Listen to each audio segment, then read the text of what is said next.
Sweldo na naman, pero bakit parang wala ring natira?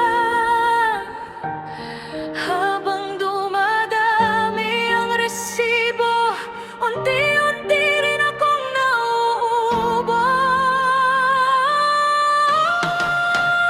Pagdating ng sweldo, parang dumaan lang. Bis pa lang ubos na kagad at kuryente, tubig, rent at utang. Wala nang natira para sa sariling pangarap. Habang iba excited pag sahod na, ako kinakabahan sa panibagong bayarin.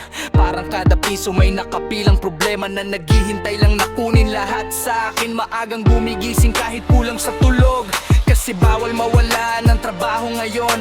Maraming umaasa sa maliit kong kita. Kahit sarili ko hirap ng buhayin minsan, habang nagbibilang ako ng resibo sa mesa. Parang bawat papel may kasamang pagod, bawat overtime may katumbas na sakripisyo na unti-unting sumisira sa loob ko.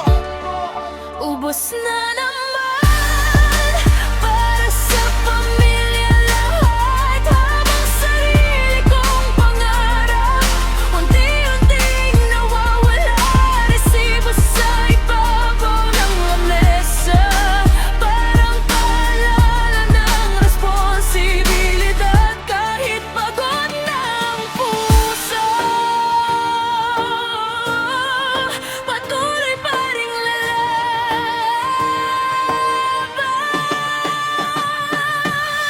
Naalala ko si mama noon, laging sinasabi nga na konting tiis lang. Pero habang tumatanda ako, mas lalo kong naiintindihan ang pagod niya. Hindi pala madali maging sandalan, lalo na kung ikaw lang ang inaasahan. Bawal magkasakit, bawal mapagod, kasi sino ang sasalo pag bumagsak ka? Minsan gusto ko ring bumili ng bagay para sa sarili, pero kada hawak ko ng pera, mukha nila agad naiisip ko. Kaya kahit sapatos ko luma na at cellphone ko halos masira, okay lang basta may pagkain sila. Kahit ako ang maubos muna. Nakakapagod din maging matatag, pero sino pa bang lalaban kung pati ikaw susuko na rin? May mga gabing tahimik lang ako, habang lahat tulog na sa kwarto. Iniisip kung hanggang kailan ganito kabigat ang pasan. Pero sa bawat pagod na nararamdaman, may dahilan kung bakit lumalaban. Kasi ayokong maranasan nila ang hirap na dinanas namin noon.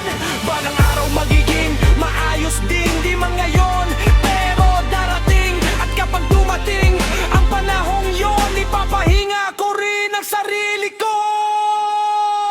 Ubos na naman, kaya't lalaban pa rin. Kahit gaano kabigat, di susuko ang damdamin. Resibo man ang puno ng lamesa, pag-asa pa rin ang laman ng puso.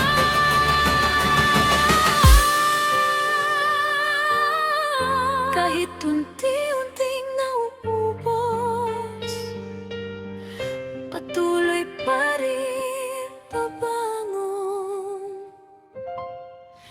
Sweldo na naman, Sweldo na naman, kayod na naman, pero balang araw hindi na puro resibo ang kapalit ng pagod.